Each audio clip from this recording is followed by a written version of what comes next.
Do you think the Home Office is failing here, not being robust enough?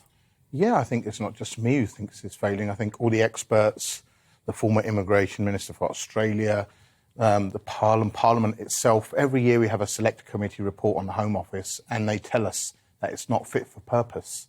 So this has been going on for a while, for about 10 odd years. No one seems to want to overhaul the Home Office and the Border Force system.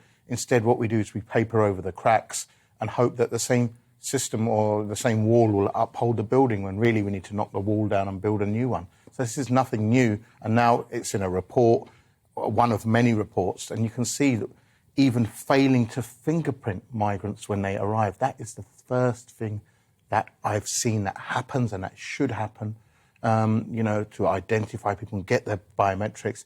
They're not even doing that due to pressures of the job, or maybe they're missing out, and this is totally a system that's failing. And this is. Can I just ask on that issue though? Isn't that an individual failing, or a failing of a team or a group or whatever, rather than saying, well, this is systemic? There's a big difference between the two.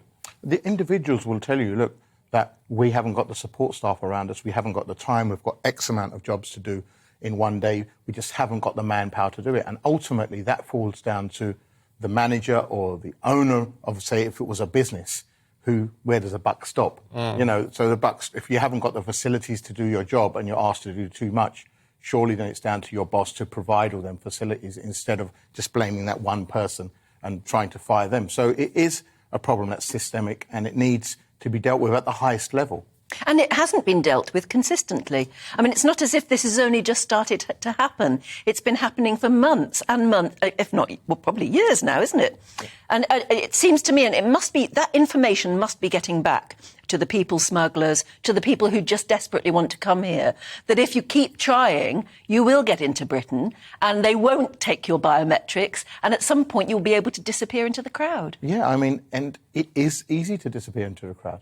So in the report it said that a lot of migrants, they skip their bail once they're released and they're never caught again in the system. So this is not anything new. Once again, the whole system needs to be overhauled. We've known this for years. There just doesn't seem to be a solution for it. Or the ministers who come in subsequently, they can't handle it. They're inept to handle it. They don't have the experience to handle it. They don't seem to know what's going on at street level. And they're just sitting there making their policies and feeding it to the public and giving the public hope and letting the public down. But Harjat, what I mean, I don't know quite what your position is, but you're a human rights lawyer.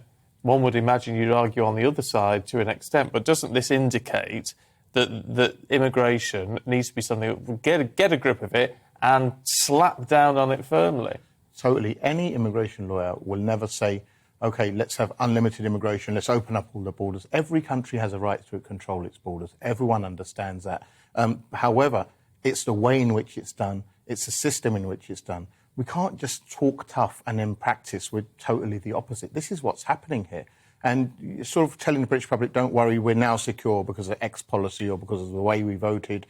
And yet what we're seeing is actually it getting worse. So we do need to control immigration. We do need to make sure that the right people coming into our country. We do need to provide a safe haven for those who are genuinely, desperately in need. And we do need to stop abuse. So I think anyone will tell you that it's the abuse that needs to be stopped. But here, none of the above is being done correctly. We're not providing safe haven to those who desperately need it in a correct manner. We're messing up every single scheme that we've seen this year run by the Home Office. We've come on here and had to criticise it. And we've constantly criticised it because it can't be done properly. Even the Ukrainian one, when it was first done, people were being sent back to danger areas, said, well, you've got to apply from there. And they're saying, well, hold on, we've just ran from there. And, we're being bombed over there. And they couldn't deal with it. Remember the story where someone went all the way to France to apply, and there were just two people eating crisps and sandwiches who were supposed to deal with their claim and process their claim. So we've seen all of that, and the Home Office doesn't seem to be able to do anything correctly. And that tells me that the whole system is broken. Perhaps we need someone new in charge. We need someone who can deliver as opposed to just give us words and promises.